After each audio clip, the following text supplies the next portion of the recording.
Hey, good morning to you. Looks like it's going to be a beautiful day, a little windy. I'm in 1 Peter chapter 4. 1 Peter chapter 4, reading the first 6 verses. Peter writing says this: Therefore, since Christ suffered for us in the flesh, arm yourselves also with the same mind. For he who has suffered in the flesh has ceased from sin, that he no longer should live the rest of his time according to in the flesh for the lust of men, but for the will of God.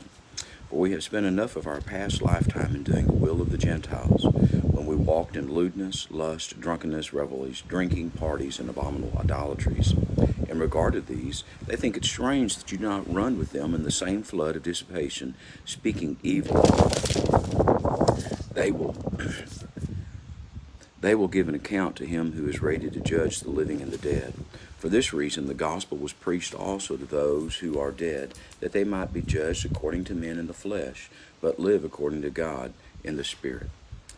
My friends, today we ought to realize that we haven't really suffered as they have in other parts of the world. As I think about those who have been martyred in other countries, even in this day and time, there are many who are in prison and troubled for their faith. And you and I, we have such a privilege. This Sunday, a day that we go to church, the day that we worship. Let us go boldly in worship, and let us be prepared to suffer not only today, but tomorrow and the days to come, as others might look at us and say, oh, you ought to go with us to the ball game. You ought to go with us to the party. You ought to go to us to satisfy the flesh, whenever we really want to be dead in this flesh and alive in the Spirit.